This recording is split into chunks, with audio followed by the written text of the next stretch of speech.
আচ্ছা, বয়স কত এখন আপনার? বয়স 16। 16। লেখাপড়া করছিলেন? হ্যাঁ, 10 পর্যন্ত করছিলাম ভাই, পড়া লেখাপড়া করতে পারিনি টাকার জন্য। তো অনেকটাই তো লেখাপড়া করছিলেন, পরীক্ষা দিছিলেন না? না ভাই, পরীক্ষা দিলে তো টাকা দরকার, টাকা তো ছিল না ভাই, পরীক্ষা হলে বসতে দেয়নি। না, এটা তো খুব কষ্টের কথা।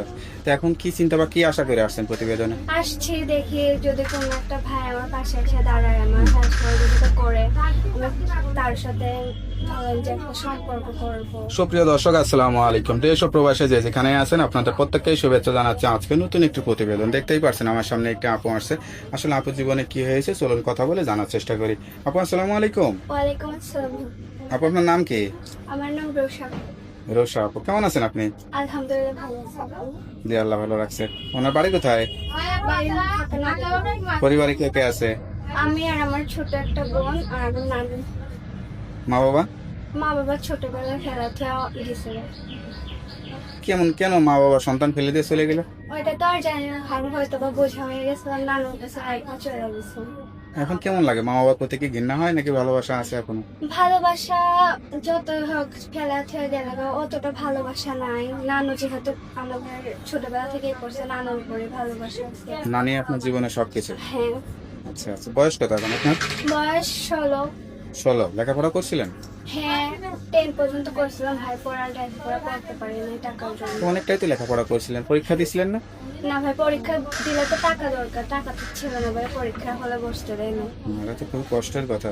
তো এখন কি চিন্তা বা কি আশা করে আসছেন প্রতিবেদন? আসছি দেখি যদি কোনো একটা ভাই আমার পাশে এসে দাঁড়ায়, আমার হেল্প সহযোগিতা করে, আমি তার সাথে ধরেন যে একটা সম্পর্ক করবো, করার পরে ও আমার পাশে এসে দাঁড়াইলে অনেকটাই ভালো হবে। এখনো কোনো প্রেম ভালোবাসা টাকা হয়নি? না ভাই, অনেক ছোট তো, এখন কেমন ভালোবাসা করি না, যদি কোনো ভাই পাশে এসে দাঁড়ায় হুম। সম্পর্ক করতে চাই তাহলে করবো। তো আপনি কি এখন ছোট আছেন নাকি? ক্লাস 10-এ পড়েন? ছোট কিসের বড় হয়ে ওরা গেছে? তো মানে অতটাও তো বড় হয় না। আচ্ছা আচ্ছা। তো এখন যদি কেউ বিয়ে শাদী করতে চায় বিয়ে করবেন, তাই তো? যদি ভালো মনের মানুষ পাই অবশ্যই করবো, যে আমার পাশে এসে দাঁড়াইবো। সংসারে কাজকর্ম পারেন? হ্যাঁ, সবটা। কখন কি মনে হয়েছে এই সুন্দর চেয়ারে নিয়ে একটু অভিনয় করি, গান টান গাই, এরকম কোনো সব জায়গাকে পূরণ হয় ভাই, সব জায়গাকে পূরণ হয়। ইচ্ছা ছিল গান টান শেখার? না ভাই, গান টান গাইতে পারেন না? দেখলেন আজকে গান টান গাইবেন? পারি না ভাই। একটু পারেন না? যা বলতেছেন সত্যি বলতেছেন? হ্যাঁ। যাক। তা কেউ যদি সত্যিকার অর্থে বিয়ে শাদী করতে চায় কিভাবে যোগাযোগ করবে? নাম্বারে নাম্বারটা মুখস্থ আছে? জি। তা একটু বলে দেন। 018 018 50 50 80 80 53 53 90। 90।